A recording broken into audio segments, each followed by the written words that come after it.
पश्चिम बंगालमध्ये पहिल्यांदाच भाजपनं सत्ता स्थापन केली। भाजपचा पहिला मुख्यमंत्री होण्याचा मान सुवेंदू अधिकारी यांना मिळाला आहे। कोलकात्याच्या ब्रिगेड परेड ग्राउंडवर हा भव्य शपथविधी सोहळा पार पडला।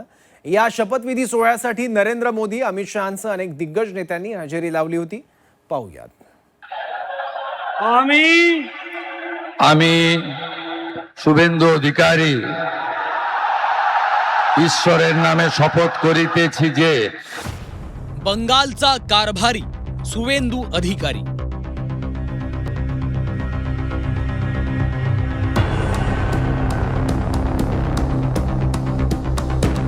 ममता बॅनर्जी यांच्या 15 वर्षाच्या सत्तेला सुरुंग लावत भाजपनं अखेर पश्चिम बंगालमध्ये सरकार स्थापन केले। एकेकाळचे ममता बॅनर्जी यांचे निकटवर्तीय सुवेंदू अधिकारी यांनी बंगालच्या मुख्यमंत्री पदाची शपथ घेतली आहे। कोलकात्याच्या ब्रिगेड परेड ग्राउंडवर भव्य शपथविधी सोहळा झाला। यावेळी पंतप्रधान नरेंद्र मोदी, गृहमंत्री अमित शहा यांच्यासह भाजपचे अनेक दिग्गज नेते उपस्थित होते।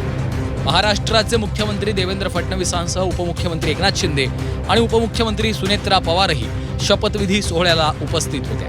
पहिल्यांदाच भाजपनं पश्चिम बंगालमध्ये सत्ता स्थापन केली आहे। सुवेंदू अधिकारी यांचा जन्म 15 डिसेंबर 1970चा।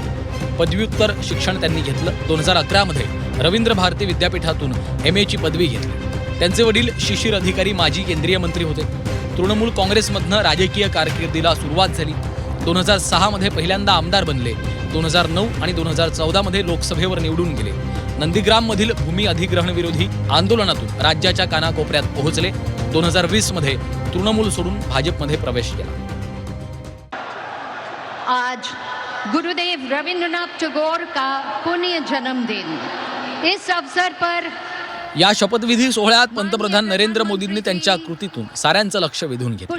स्टेजवर येताच त्यांनी रवींद्रनाथ टागोर यांच्या प्रतिमेला वंदन केलं।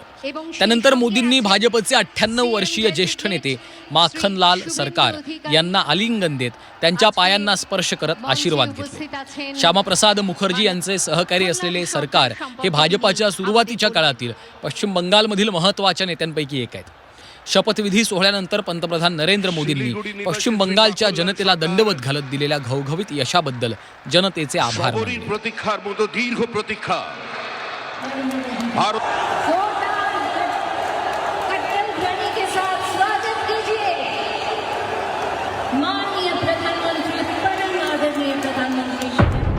महाराष्ट्राचे मुख्यमंत्री देवेंद्र फडणवीस आणि एकनाथ शिंदेंनी सुवेंदू अधिकारींचं स्वागत केलं।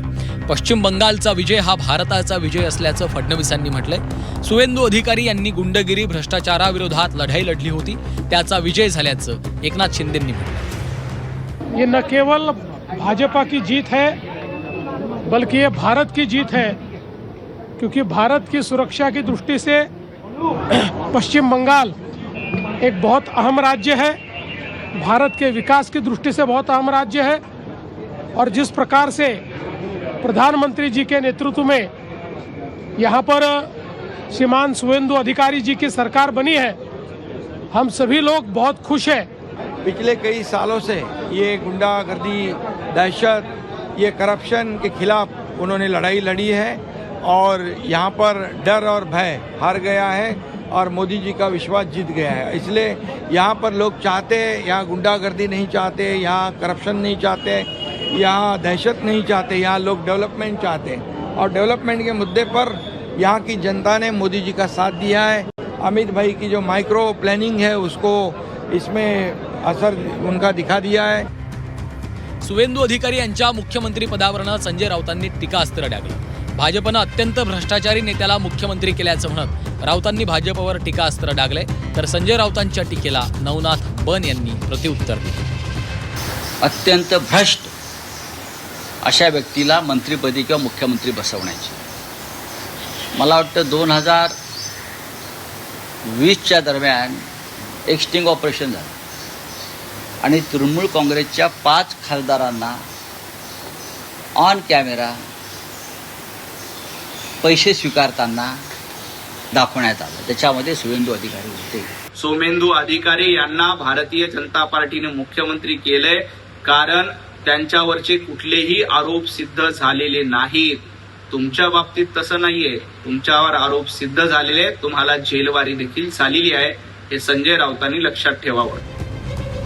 मागील 15 वर्षांपासून पश्चिम बंगालमध्ये ममता बॅनर्जींची सत्ता होती. मात्र आता पहिल्यांदाच बंगालमध्ये भाजपची सत्ता आली आहे. सुवेंदू अधिकारी यांनी मुख्यमंत्री पदाची शपथ घेत बंगालची सूत्र हाती घेतली.